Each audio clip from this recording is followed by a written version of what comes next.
So I'm just gonna kind of show you some research I've been doing. I've been doing research about this since September in 2016. Right now it's December 21st. So yeah, I've been doing it for a few months, kind of checking things here and there, finding parts and different things like that. You know what I could throw on. I've had this idea for about 6 months now, so just kind of show you everything I've been looking at. So this is a prime example of a car that I would actually pick up like right away if it was a lot closer to me. Little bit of front end damage and the kind of weaker metal, but the frame rails look like it's kind of okay, or the framing. So this is actually going for about $4,000. It's pretty high. I think he's asking for how much damage is on the front, but uh, the 4.6 liter V8, manual 5-speed transmission. Um, this website's pretty useful because it's got a lot of statistics about everything. So it's actually been dropping in price. In June they were going on average about 12,000. Now they've dropped down about 2,000 to $10,000 on average. Excuse me. I'm actually a little sick, kind of getting over it, but just national average miles about 80,000. Once they hit about 100, 120,000, they actually drop down in price quite a lot. Um, Manual 5 speeds, but the V8s do hold their value a lot. So it's kind of hard to find the chassis, but I think in a year, 3 years from now, it should be a lot easier. It should be kind of the start of the next generation easy power kind of car to get going with. So just kind of trying to get a American, drift scene kind of going, I guess, a little bit. My last car, my last S13, was a 1JZ VVTi, so just kind of another kind of pricing point that I was thinking of. Those engines, they go for quite a bit of chunk of money, $1,200 to $1,500 just on average. These are kind of all different engines. Like right here, this one's about $1,500 right there for the VVTi. So what I found Mustang engines really kind of go for, it takes a little bit of looking, but I've found them go for as low as like this one for $550, that one $800. They've actually gone up a lot in price now. In September though, I was finding them actually left and right for super super cheap. So like this one right here, I found one whole transmission and everything. This is actually just a screenshot, but $660. Like hell yeah, that's not bad at all. So kind of my reasoning for all this, the drift tax is insane right now, or always has been. But just for a regular 240, I get the whole style and everything. 5,500. 11,000, it's just insane. On average, I'd say I see them go for about $10,000 to $12,000 just for a 240SX. And just a SR20 swap to have someone do it, it's about like $2,000, maybe a little bit less, but it's just pretty pricey for all that. So my goal is going to try to get a 2005 Mustang for about $3,000. Gonna try to do a whole build for about $6,000. So that's my first stage right here. So the first stage, this is going to be comparable to what the most popular kind of setup that people run. It's S13 with a cage, a hydro e-brake, and then they'll do like the SR20 swap for a little bit more power. But this is going to have about 300 horsepower with the 4.6 liter. So I'm going to do the race seat, cold air intake with the tuner. I'm going to try to stay around $6,000 with all that.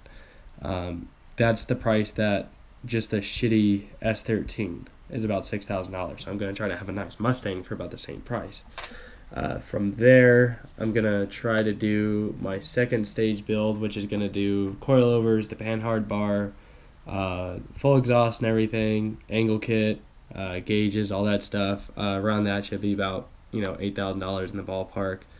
And then from there, I have this worded wrong. Then I'm going to do the third stage, which is going to be try it for like Pro-Am and stuff. So I might get cams for it. I don't really know. It doesn't really bump up the power that much. It just makes it sound cool. But you know, throttle body, light and flywheel, stuff like that. My goal horsepower in the end is around 400 horsepower. You know, bump you up an extra 100 from 300, 320, how they come stock. So most you could run in them, from what I've found, is about 450, because it pushes the rods really hard and they could, you know, snap and stuff pretty easily. That's the kind of the weak link. And with a 3 valve, it's kind of hard to get the airflow in too. So it's been about 2 days since the last little video update I made. I've been kind of looking every day still, just kind of what's coming up. I missed this one, 2005 GT. It's about 4 hours away from me, 4-hour drive to pick it up. Exactly what I'm looking for. Runs just fine, salvage title, little bit of body damage on it. That doesn't really matter. A lot of miles, 170,000, that doesn't matter. Always put a new engine in it. I just need the damn chassis. So he's asking 5,800. It's kind of a low ball, but I shot him an offer for 4,000. He actually accepted it. He said he would like for me to pick it up if I'm able to do it soon. He said if not, then he's gonna look for more better offers, which is completely understandable. Right now it's on the 22nd of December, so next time I'm free is on the 27th, so I'm going to be able to try to go out there and pick it up, so fingers crossed. So today is the 27th of December. Today I'm supposed to go and pick up the Mustang. Unfortunately today I actually got to go to work and instruct because it's really busy today. So I'm not going to be able to pick up the Mustang right now, and the guy kind of gave me like an ultimatum saying that if you can't come soon, next month I'm going to jack up the price a little bit more because I really need the cash. Well, my dad is actually in California right now dropping off a car for his brother 30 minutes away from the guy at the Mustang.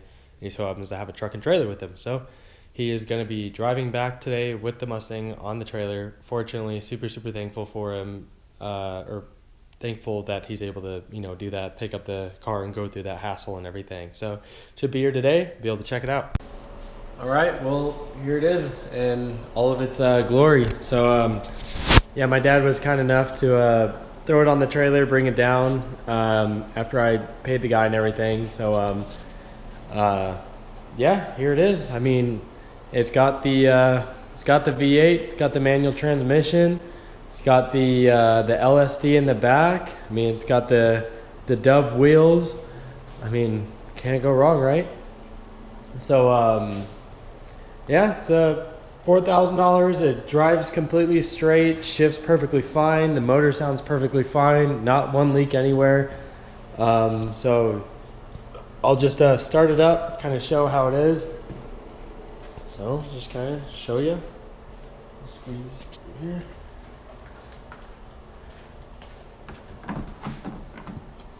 Need to unlock it. First ever drift car with the lock on it. Never had that luxury before. Yeah, I mean, full interior. It's even got like little custom like carbon fiber looking ish dash setup or something. And so works completely fine. It's got a nice growl to it. Probably open the garage.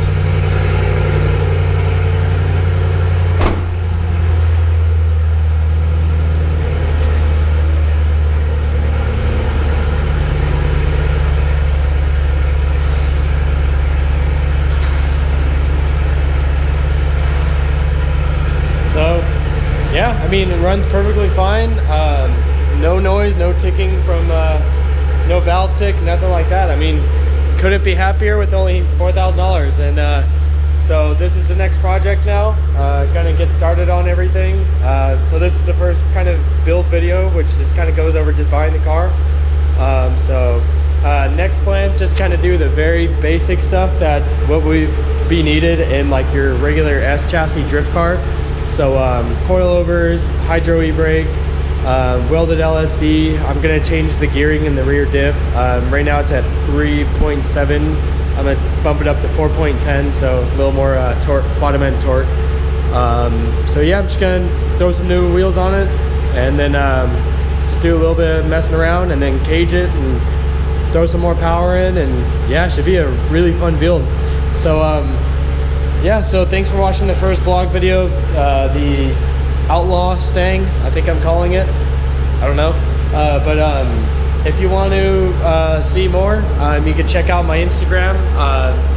It's outlaw_factory, Facebook Outlaw Factory.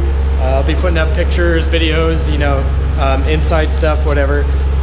So yeah, thanks for watching, and hopefully have some really good time.